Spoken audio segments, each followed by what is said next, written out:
Bonjour et bienvenue sur Les Décodeurs. Alors, ça fait super longtemps, bon un peu plus d'un mois, qu'on n'a pas fait de vidéo et voilà, on avait fait une grosse pause parce que comme on vous disait, on devait s'organiser pour l'émission, etc. On est des étudiants, on travaille à côté, donc voilà. Là, on reprend, donc cette fois-ci on reprend pour de bon, il y aura bien une vidéo par semaine, donc voilà. Donc si vous découvrez la chaîne, bienvenue à vous, donc on décrypte un peu, pour le coup là on décrypte pas dans ces vidéos-là, dans ce format-là, juste on donne les nouvelles qui se passent en Algérie et un peu partout dans le monde.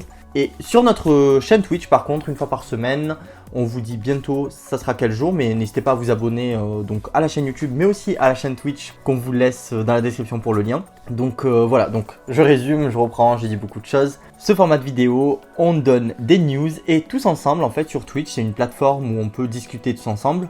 On débat justement de ce qui s'est passé comme actualité, etc. D'accord ? Donc n'hésitez pas, si vous voulez venir discuter de l'actualité avec nous, à suivre la chaîne et nous rejoindre.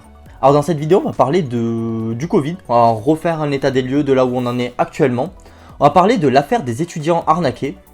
On va parler ensuite de l'Algérie qui n'accepte plus aucun retour forcé depuis la France. Et pour finir, un astéroïde qui nous rendrait milliardaires. Alors oui, ça parle de quoi, vous allez voir, c'est plutôt pas mal. Et si vous voulez le savoir, restez jusqu'à la fin de la vidéo, tout simplement, c'est la petite news insolite. Alors, on y va, donc en fait on aimerait bien ne plus en parler, mais ces derniers temps le sujet redevient malheureusement inévitable. Et oui, le Covid revient en force. En fait l'Algérie a franchi pour la première fois depuis l'été dernier la barre des 1500 cas en moins de 24 heures. Les spécialistes expliquent qu'avec le nouveau variant Omicron, les chiffres de contamination doubleraient tous les 2-3 jours. Donc en voyant ces chiffres grimper, le président a réuni jeudi dernier en urgence le comité scientifique, suite à quoi il a été décidé de fermer les écoles pour une durée de 10 jours et de renforcer les contrôles aux frontières. Quand on parle d'école ici, on parle des primaires, des collèges et des lycées.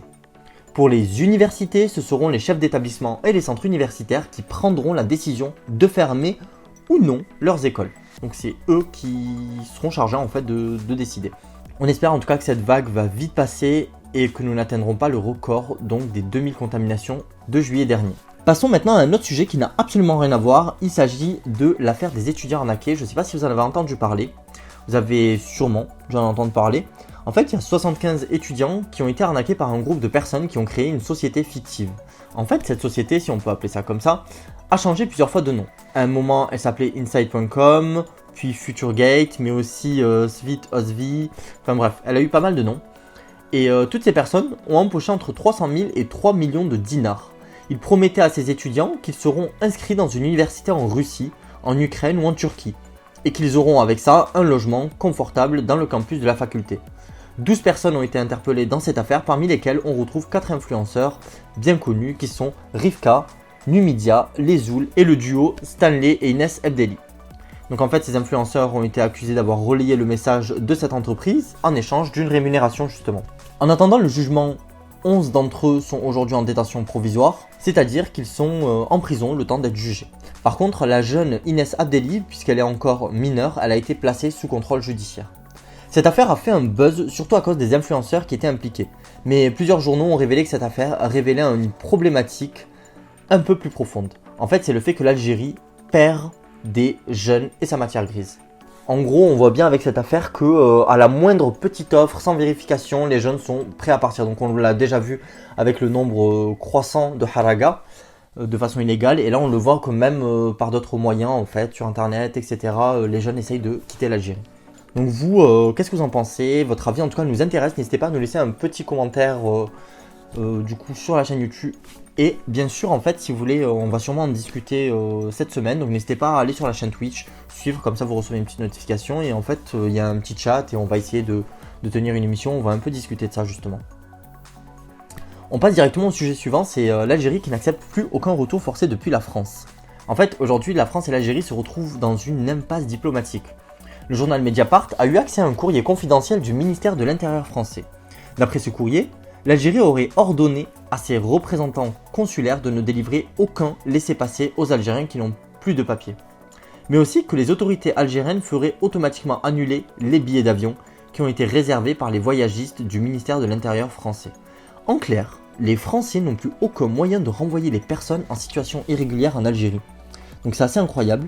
Du coup, pour éviter que les billets soient annulés, les autorités françaises proposent aux personnes donc sans papier et voulant retourner au pays de payer leur propre billet d'avion. Dans cette situation, les Algériens donc, qui n'ont pas les moyens de payer un billet sont les premières victimes. Parce qu'en attendant d'être renvoyés au pays, la France les place dans des centres de rétention. Donc qui sont pas loin de prison en fait. Et donc en fait le fait que l'Algérie refuse de reprendre ses compatriotes, ses citoyens, ça fait que du coup ils se retrouvent un peu dans des sortes de prisons, dans des genres de camps. Donc voilà, la situation est assez grave et c'est vraiment dommage. Donc en espérant en tout cas pour tous ces gens qui sont dans ces camps que la situation va vite changer. Et on finit par un sujet un peu plus joyeux, on va dire. On va parler d'un astéroïde. En fait, c'est l'astéroïde Psyché 16 qui suscite beaucoup d'intérêt et ce n'est pas pour rien, vous allez voir. En fait, il est constitué d'or et d'autres métaux précieux en quantité astronomique. En fait, sa valeur est estimée à 700 milliards de milliards de dollars. Donc en fait, il est riche en or et autres minéraux qui pourraient rendre milliardaires tous les habitants de la planète. C'est-à-dire que si cet astéroïde arrivait, en fait, tous les habitants de la planète, si on en prend un petit bout, on serait tous milliardaires. Pour vous dire à quel point il y a de l'or. En fait, c'est une mini planète d'or, quoi. Après, bien sûr, c'est en se basant sur les cours actuels.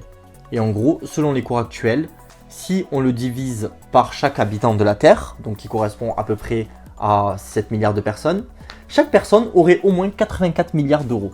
Mais encore une fois, c'est selon le cours actuel.